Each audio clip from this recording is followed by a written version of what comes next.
Hallo Follower, guten Tag. Wir haben unglaublich viele Zuhörer und wir haben unglaublich wenige Abos. Drückt ihr auch immer schön die Klingel, ein Däumchen hoch. Es wäre wirklich toll, wenn wir diesen kleinen Kanal ein bisschen mehr auf Vordermann bringen würden. Und dazu brauchen wir viele, viele Abos. Wie wär's? Also, bis bald. Zurück im Camp? Kam es mir vor, als wäre ich nie fort gewesen. Irgendwie war ich in Arabien mehr zu Hause als in Deutschland. Die Nachbarin hatte sich rührend um den Kater Leo gekümmert und er war rund und wohlgenährt. Die Sandstürme ließen nach und der Sommer kam und ich verbrachte die meiste Zeit der Tage und Wochen mit Konstantin am Pool und las ein Buch nach dem anderen. Leute kamen und gingen und Franks Kopfschmerzen verschwanden so plötzlich, wie sie gekommen waren. Eines Abends klopfte es an die Tür und Ali, der Jordanier, stand mit seiner Frau davor. Von ihrer ursprünglichen Schönheit war nichts mehr übrig geblieben. Sie hatte einen kleinen, glutäugigen, sehr niedlichen Jungen auf dem Arm und war wieder schwanger. Ihr Blick war müde und resigniert. Ali dagegen brüstete sich gleich mit seinem Sohn und dem nächsten Kind und rümpfte die Nase, weil Konstantin immer noch alleine war. Ich war froh, dass sie sich, nachdem sie ihren Tee getrunken hatten, verabschiedeten. Wir haben sie nie wieder gesehen. Die Zeit verging, es wurde Herbst, als Frank eines Tages von der Arbeit nach Hause kam und mich bat, mich hinzusetzen. Er guckte so komisch und ich war ganz neugierig, was er mir erzählen wollte. Er sagte, du weißt, dass im Irak Krieg mit dem Iran herrscht. Ja, das wusste ich, denn schließlich war das auch in Saudi-Arabien ein großes Thema. Und dann sagte er rundheraus, könntest du dir vorstellen, mit mir nach Bagdad zu gehen? Ein Schauer flog über meinen Rücken. Bagdad, dachte ich. Euphrat und Tigris, das Zweistromland.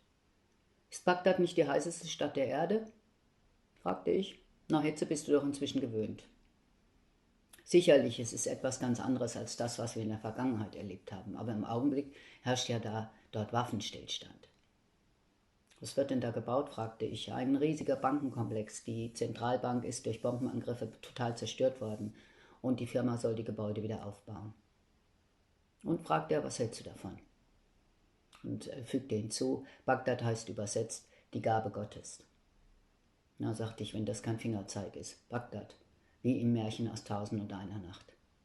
Ich stand auf, setzte mich auf Franks Schoß. Bis wann muss ich die Seekisten gepackt haben? 2 Wochen, sie gehen erst nach Frankfurt und werden dazwischen gelagert, bis wir ausreisen. Seltsamerweise hatte ich keine große Angst. Im Gegenteil, ich dachte nur noch mit freudiger Erwartung an Bagdad, an die Hauptstadt des Iraks, die Stadt am Tigris. Von anderen Campbewohnern wurde mir zusätzlich Mut zugesprochen. Die Krisengebiete sind mir am liebsten, meinte ein Oberpolier, der Jahre draußen zugebracht hatte. Wird immer ein Erlebnis fürs Leben. Wir konnten nicht unseren gesamten Hausrat mitnehmen, aber für die schönen Regale und den Teppichboden fand ich total schnell Abnehmer. Ich ging mit einem lachenden Auge, weil große Freundschaften hatte ich ja hier nicht geschlossen und die Hochnäsigkeit der Frauen, deren Männer beruflich über Frank standen, hatten mich zum Schluss regelrecht angewidert. Auf zu einem neuen Abenteuer, sagte ich zu Frank, als wir im Flugzeug saßen. Es war gut, dass ich keine Ahnung hatte, was auf mich und meine Familie dazu kam. Liebe Follower, dank euch wächst der Kanal stetig. Wir haben mittlerweile sogar Zuhörer aus der ganzen Welt. Nur mit den Abos hapert das noch etwas. Dabei kosten die ja nichts. Und den Daumen hoch ist auch ganz wichtig. Wir hören uns. Bis bald.